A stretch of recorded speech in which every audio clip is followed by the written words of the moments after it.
One young woman who confronted the police chief at a press conference said, "I'm a lifelong Spokaneite. I was praying when I got tear gassed."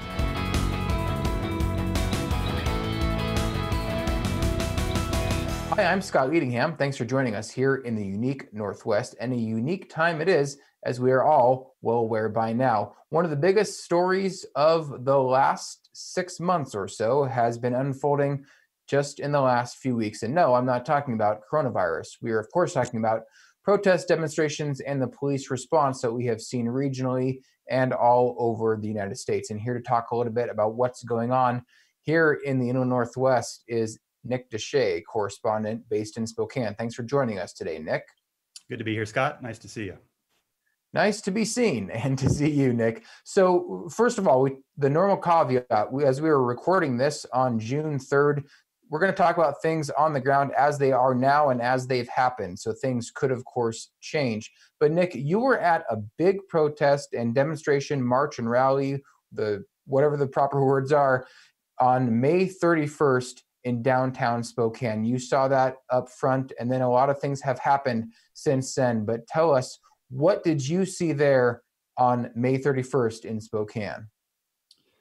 Well, it was really interesting because it was a Sunday and I just went down there with my recording equipment just to see what was going on and also to be on hand in case things took a turn for the worst. And I got down there right before it was supposed to start at 2 p.m. and there was already more than 1,000 people down there. I tried my best to stay socially distant and kept across the street where the police officers were lined up. I went through there and talked to them and they said they hadn't really had any trouble yet and kind of just watched the crowd. And before you knew it, the march began and everybody started walking out of Riverfront Park in downtown Spokane and across the Monroe Street Bridge to the Spokane County Courthouse. And by this time, according to some estimates, there were 3,000 to 3,500 people in this march. Got to the courthouse, people were still chanting. It was a sight to see everybody, or most of the people in the crowd, take a knee, as it said, to go onto one knee and put their arm raised up in a fist in front of the courthouse, chanting things like Black Lives Matter and hands up, don't arrest me, and I can't breathe.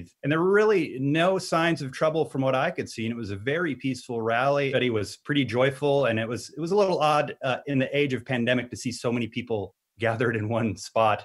That was kind of what was striking to me. But the people that had come out did it for a reason, obviously, and weren't too overly concerned, though most people were still wearing face masks and trying to stay separate as best they could. So it is fair to say that it was largely peaceful, maybe a few tense moments or interactions here or there, but largely peaceful. In fact, a big moment that got a lot of play was when a little later in the demonstration, the police who were lined up there at the courthouse, sheriff's deputies and Spokane police, all took a knee with those demonstrators in a show of support there. And that got a big chant and reaction from the crowd, a positive one. So it was kind of a moment of, wow, this could turn out very well. But then things changed downtown Spokane, away from the courthouse in downtown Spokane. What happened then? So, I should say you mentioned that the officers taking a knee. The next day, I asked the police chief what sort of instruction they got for that, or were they told, "Hey, take a knee when the time comes"? And the police chief said, "No, that was just basically improvised. They didn't really talk about that." He said that what he'd heard, one officer took a knee, and that kind of rippled out through his colleagues. So that was interesting to me. But right around 4 o'clock, the main protest, whatever you want to call it, demonstration rally, wrapped up and most people turned around and started walking home or walking to their car, wherever they were. Hours later, things did take a turn for the worse. It was around 5 o'clock when I started hearing that things might be going bad. 6:45 p.m., tear gas came out, and we're still trying to piece together the timeline there. Originally, police were saying the tear gas was fired after they issued a curfew. Of course, the curfew didn't come for another hour or 2 or 3 after that. That was pointed out to them. They said, "Oh, we did the tear gas after the window was broken at a downtown store and people started robbing." Now, that fits into the timeline, and that just shows when things really started taking a turn. People broke a window out of the Nike outlet store right on Main Avenue in downtown. Tear gas started coming out, rubber bullets starting to be fired. And it wasn't until midnight that the cops said that finally the trouble had stopped. They arrested 15 people. It should be noted that the cops also said 200 people were part of this second demonstration and only 15 were arrested. A lot of those people were being peaceful. One young woman who confronted the police chief at a press conference said, "I'm a lifelong Spokaneite. I was praying when I got tear gassed. And so there's still a lot of questions on exactly what kicked off what and what people were doing. But yeah, it definitely took a turn for the worse. And we were all girded for that to continue the next day and the next night. But it was only one night where trouble really began. The next 2 nights, very peaceful. One point in all of this is that there was other protesters, other peaceful people who were down there trying to stop them from doing that. There's video of that, of protesters who were there demonstrating, but they were lining up trying to block looters from going into the stores downtown and causing further stealing and destruction. So that should not be lost in all of this. One of the lines, though, that we've heard from public officials, particularly Spokane County Sheriff Ozzie Knezevich and Spokane Police Chief Craig Meidel, is that these were, quote, outside agitators. They've even used the convenient boogeyman, Antifa, whatever that means, because we all have our different ideas of what Antifa really is. It's supposed to stand for anti-fascist, but it's a convenient stand-in in a lot of ways. They're saying they were being bussed in from outside. What evidence did they show to support that these were all, quote, outside agitators? Well, they didn't really share much of that evidence with us, the reporters who assembled. They said a few things like they knew they arrived in 3 vehicles. They were communicating over Motorola Channel 4, which I guess that means walkie-talkies.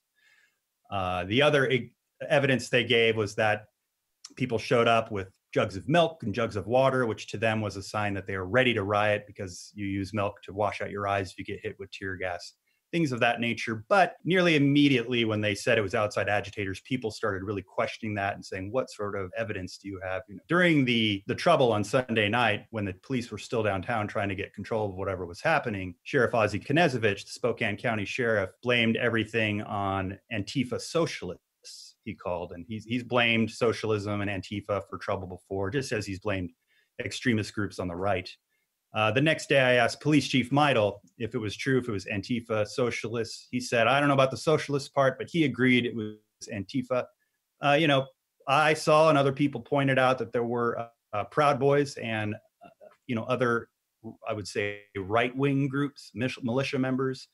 I didn't see them do anything improper. I saw them standing around. I talked to one guy who was wearing a full gas mask and a Hawaiian shirt underneath what looked like a bulletproof vest. The Hawaiian shirt, and that's kind of the hallmarks of the Proud Boys. They say they're not racist. They say they're more chauvinistic, which I don't know if that's a good defense. But I asked for his name. He gave me a fake name, which I Googled later. It was this young man who was a member of another right-wing group who had been killed years before. So they were out and about. And I asked the police chief, I said, you keep blaming Antifa, what evidence do you have? And, were any Proud Boys arrested?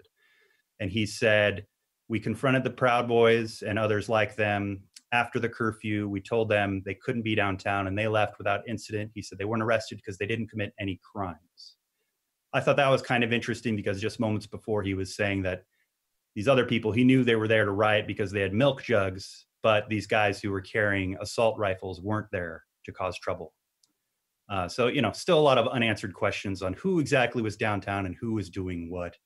But still, the organizers of the main rally, they say they weren't part of any of these troubles. They've tried to go, and, they were the people who may have stood in the way of the looting of the Nike store. They've tried to keep things calm. The second night, on Monday night, it's still not clear what happened, but a driver went by and he got out with a golf club and confronted the protesters. I don't know what exactly happened, but he left. He didn't beat anybody. Nobody got hurt. He went back to his car with his golf club and took off. So from what I can tell, the main body of people still down there trying to keep the peace. So let's back up a bit, though. Spokane, largest city in the region, of course, by far. Spokane County, the largest county in Eastern Washington by far by population.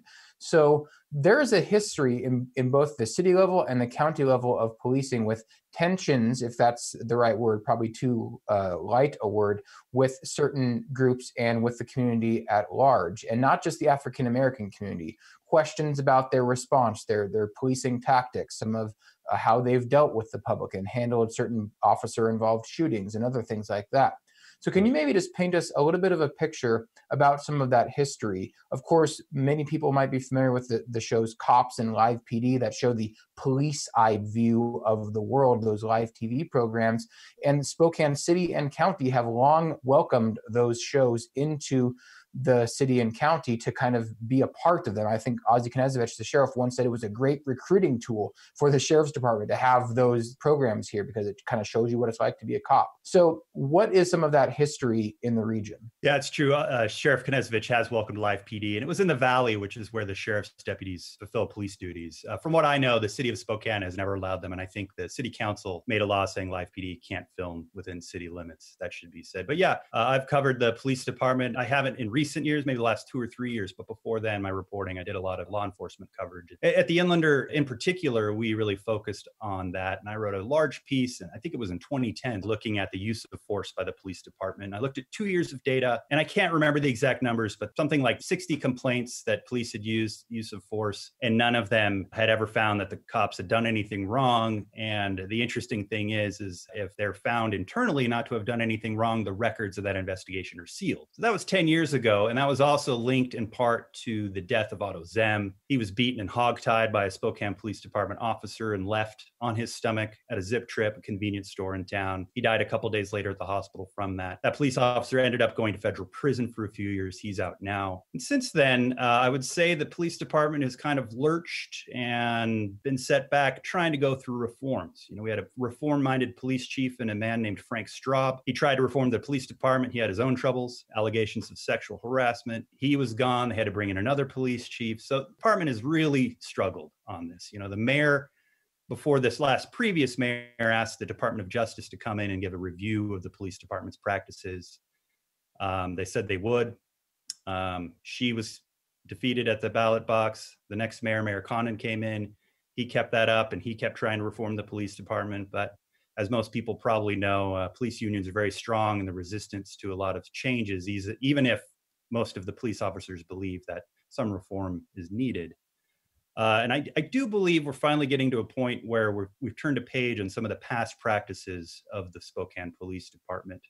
As you said, it's not just African Americans in Spokane that deal with police department, but in my reporting especially, it showed that people with mental health issues were disproportionately confronted by police department. And, sometimes these people don't, react in a normal way or a way that a common person would react. And cops try to keep people following the rules. And if somebody's acting abnormally, they have to resort to other things. And that was their defense. But it's been a long struggle. And I would say, looking at just the events of the past few days, the cops, they weren't doing things like walking with the demonstrators. They did take a knee, but mostly they stood back and they kind of kept that steely-eyed resolve that most people know police officers for. They just kept away and tried to keep the peace, and they didn't really go seeking trouble from what I could tell. So I think that's a positive sign. Well, we thank you for bringing us this important history and context, and stay safe out there, Nick. Thanks, Scott. You too. You can see more on these and other stories at our website, nwpb.org. Thank you for joining us here in the unique Northwest.